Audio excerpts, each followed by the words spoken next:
Well, hello and welcome to the Intuitive Messenger channel. They call me Mitchell, and this is your energy forecast and intuitive message for today, Saturday, June 18th, 2016. And as always, thank you for taking time to retweet, post, subscribe, become a fan, support me on patreon.com, join the Orlando Tarot Tribe, and even check out my website, intuitivemitchell.com. This month, the spread is the conflict resolution spread. It's a video I deliver back to you. It's personalized to you, specifically for you if you purchase it, not a blanket one that I send out to people.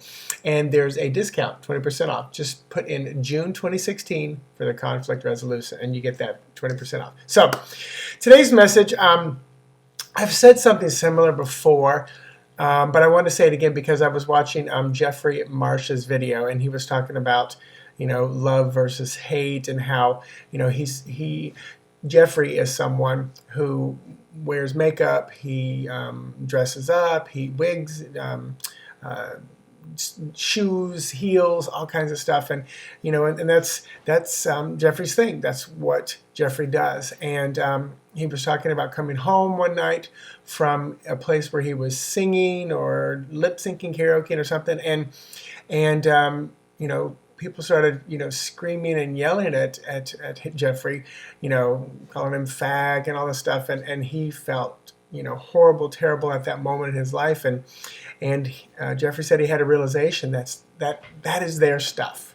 That is their stuff. They need to own it, and not Jeffrey. And I was watching that, and I thought to myself, I've not experienced that kind of ugliness and hate.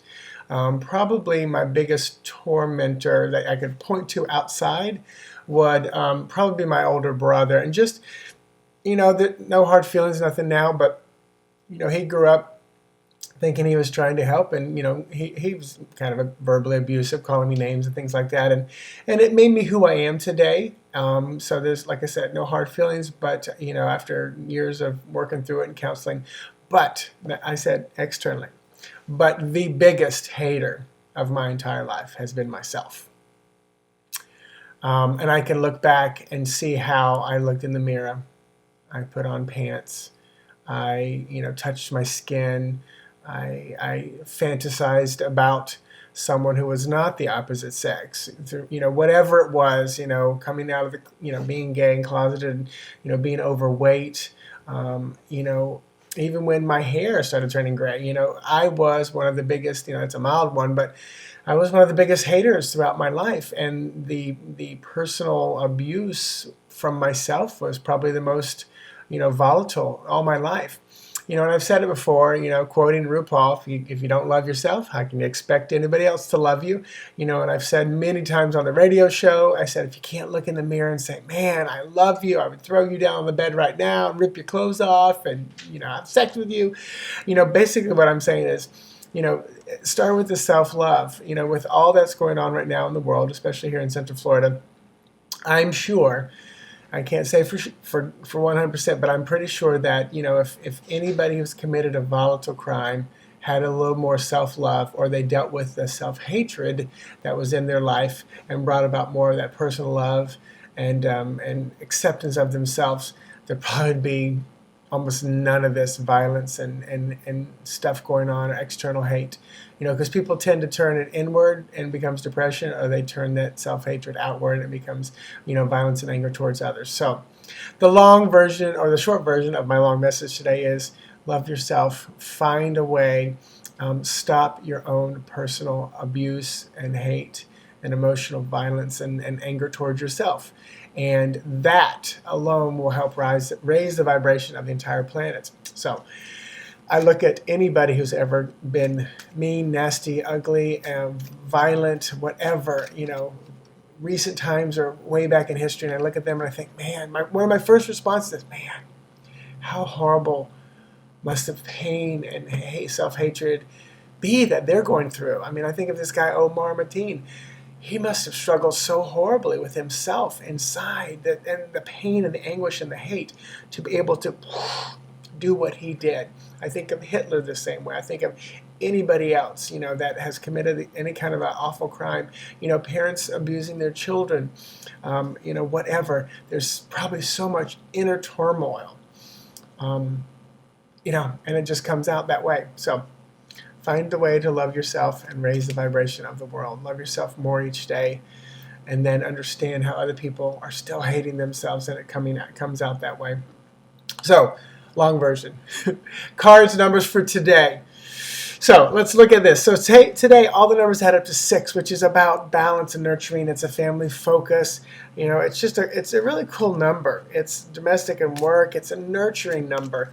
And the Lenormand card to go along with that is going to be Mountain 21. This is often about an obstacle, a challenge, something to get over, an enemy, a blockage, procrastination or delay. And then tarot to go along with it is going to be Temperance. And almost, for me, those are almost kind of the same thing. Because the Temperance card is often about being tested, being tried, being heated and cooled to made stronger. And that's often what our obstacles, our mountains, our enemies, our blockages will do for us, is become that temperance time for us. So, on a day of nurturing, on a day of balance, service-oriented, responsibility and duty, family focus. So tomorrow the numbers add up to 7. 7 brings with it a metaphysical, mystical, spiritual, research, analytical, solitude, investigative kind of approach. Lenormand to go along with that is number 4, the home, the house. This is your property. This is where you live, family affairs, real estate, the like. So, we're probably going to be investigating and looking into the house and the home and our family affairs. Tarot to go along with it, Ace of Wands, which is often about a new start spiritually, a spark of fire. I would say tomorrow is going to be a day where you're going to be ignited to create something new in and around the home. It could be a day where you spend just quiet time with your loved one, because this Ace of Wands can be about igniting that sexual fire, that passion. So it could be a day where you just spend a little extra hour in bed, cuddling, loving, having sex. But again, it's research, analytical, spiritual, investigative. It could be solitude. It could be spending time alone, just analyzing the spiritual component. Maybe a day where you do a little bit more of meditative process during the day. So there's your message for today and tomorrow. And I thank you for your love, your kindness, your goodness, your beautiful nature. Spirit just said, if you guys down there on planet Earth could see how we see you, you would be totally amazed at what we see, which is beautiful, powerful beings that are experiencing something that non-humans can't even understand. And some of them will never get down here to experience what it's like to be in this human dense form and go through this. I do believe it's a powerful learning and growing experience for us. And we are privileged to be here.